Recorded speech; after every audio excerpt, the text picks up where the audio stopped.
اہل بصیرت۔ آج ہم تمہیں تاریخ کے اس مرد مجاہد کا واقعہ سنانے جا رہے ہیں جس کی تلوار صرف لوہے کی نہ تھی بلکہ یقین، حکمت اور عزم کی تلوار تھی۔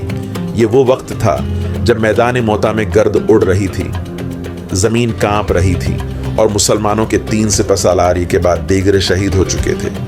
فوج میں ایک لمحے کے لیے سکوت چھا گیا۔ جھنڈا زمین پر گرنے ہی والا تھا، تب ایک ہاتھ آگے بڑھا، مضبوط، پورا اعتماد، بے خوف۔ یہ ہاتھ خالد بن ولید رضی اللہ عنہ کا تھا۔ انہوں نے جھنڈا تھاما، اور صرف جھنڈا نہیں، پوری امت کی امید تھام لی۔ اے صاحبان عقل و دل، سوچو وہ لمحہ کیسا ہوگا جب سامنے لاکھوں کی طاقت ہو اور پیچھے صرف ایمان کا سہارا۔ دشمن کا لشکر چاروں طرف سے بڑھ رہا تھا۔ مسلمانوں کی تعداد صرف 3000 تھی، لیکن خالد رضی اللہ عنہ نے خوف کو دل میں جگہ نہ دی۔ انہوں نے فوج کی ترتیب بدل دی۔ جو آگے تھے انہیں پیچھے کیا، جو پیچھے تھے انہیں آگے لایا۔ دشمن کو گمان ہوا کہ مسلمانوں کو نئی کمک مل گئی ہے۔ رات بھر جنگ جاری رہی۔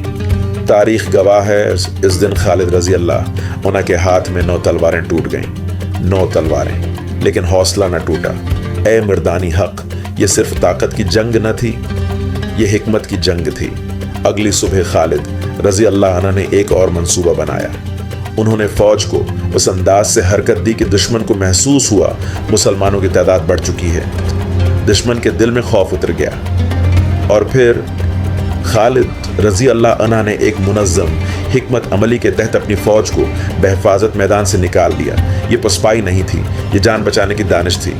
مدینہ میں خبر پہنچی، لوگوں کو اندیشہ ہوا کہ شاید شکست ہوئی، لیکن رسول اللہ صلی اللہ علیہ وسلم نے فرمایا وہ واپس نہیں آئے بلکہ اللہ نے انہیں بچایا ہے۔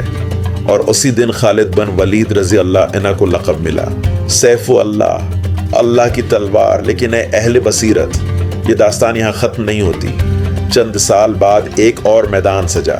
یہ تھا یرموک کا میدان۔ سامنے رومی سلطنت کی عظیم فوج، تعداد میں کہیں زیادہ، اسلحہ میں کہیں مضبوط۔ مسلمانوں کے دلوں میں اضطراب تھا۔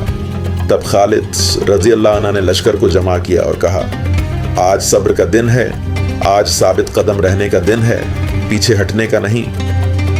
انہوں نے گھڑ سوار دستوں کو تیزی سے حرکت دی، دشمن کے صفوں پر اچانک حملے کیے۔ جنگ کئی دن جاری رہی۔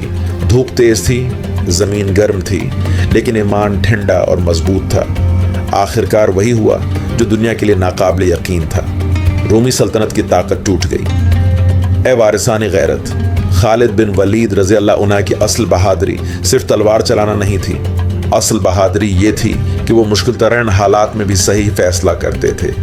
انہوں نے کبھی اپنی فتوحات پر غرور نہیں کیا، کبھی اپنی طاقت کو مقصد نہیں بنایا۔ ان کا مقصد ہمیشہ حق کی سربلندی تھا۔ تاریخ ہمیں یہ سبق دیتی ہے، بہادری شور مچانے کا نام نہیں، بہادری مشکل وقت میں ثابت قدم رہنے کا نام ہے۔ بہادری عقل، حکمت اور ایمان کے ساتھ آگے بڑھنے کا نام ہے۔